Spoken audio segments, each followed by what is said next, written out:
ഒത്തിരി പ്രതീക്ഷകളുമായിട്ടാണ് ഓരോ ദിവസവും നാം ജീവിക്കുന്നത്.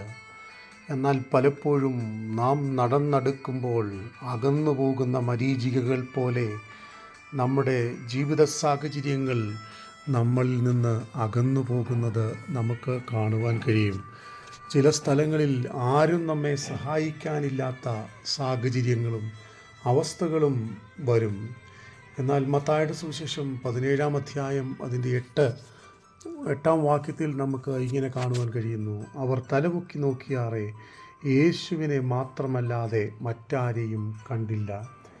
അതെ, മറുരൂപമലയിൽ യേശുവിനോടൊപ്പം യാത്ര പോയ പത്രോസും യോഹന്നാനും യാക്കോബിനും സംഭവിച്ച ഒരനുഭവമാണ് നാം ഇവിടെ കാണുവാൻ കഴിയുന്നത്. വളരെ പ്രതീക്ഷയോടെ മോശയും ഏലിയാവും നിൽക്കുന്നത് ഈ പ്രിയ ശിഷ്യന്മാർ കാണുവാനിടയായിത്തീർന്നു.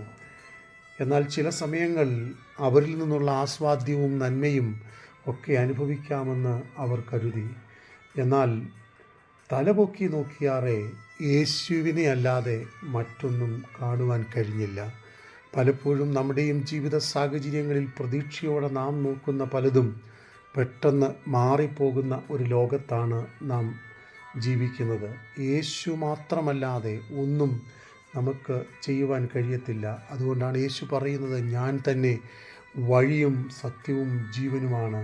പിന്നെയും യേശു പറയുകയാണ്, എന്നിൽ വിശ്വസിക്കുന്നവൻ നശിക്കാതെ നിത്യജീവൻ പ്രാപിക്കും. പിന്നെയും യേശു പറയുന്നു, മറ്റൊരുത്തനിലും രക്ഷയില്ല, നാം രക്ഷിക്കപ്പെടുവാൻ ആകാശത്തിന് കീഴിൽ മനുഷ്യരുടെ ഇടയിൽ നൽകപ്പെട്ട വേറൊരു നാമവും ഇല്ല. അപ്പോസ്തലപ്രവൃത്തി 4-ാം അധ്യായം 12-ാം വാക്യത്തിൽ വളരെ വ്യക്തമായി ദൈവവചനം പ്രതിപാദിച്ചിരിക്കുന്നതായി നമുക്ക് കാണുവാൻ കഴിയുന്നു. യോഹന്നാൻ 10:9 പറയുന്നു, ഞാൻ തന്നെ വാതിലാകുന്നു, എന്നിൽ വിശ്വസിക്കുന്നവൻ ഒരിക്കലും നശിച്ചു പോകുകയില്ല. അതെ, വാതിലായ ദൈവം, പ്രതീക്ഷയായ ദൈവം. നാം പലപ്പോഴും മനുഷ്യരിൽ ആശ്രയിക്കുന്നവരാണ്. എന്നാൽ ദൈവവചനം ഇങ്ങനെ വളരെ വ്യക്തമായി വിളിച്ചു പറയുകയാണ്, തലമുറ തലമുറയായി മനുഷ്യൻ പരസ്പരം ആശ്രയിക്കുന്നു, എന്നാൽ അനാദിയായും ശാശ്വതമായും ദൈവം മാത്രമാണ് നമ്മുടെ രക്ഷ.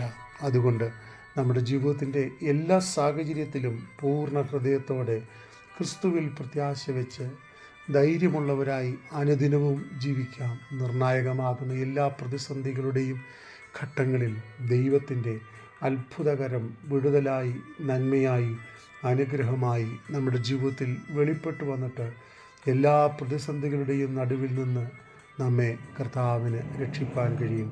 അതെ, കർത്താവിന് നമ്മെ രക്ഷിപ്പാൻ കഴിയും.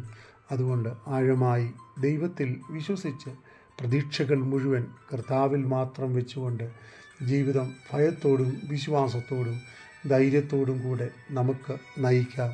സർവശക്തനാകുന്ന ദൈവം എല്ലാവരെയും സഹായിക്കട്ടെ.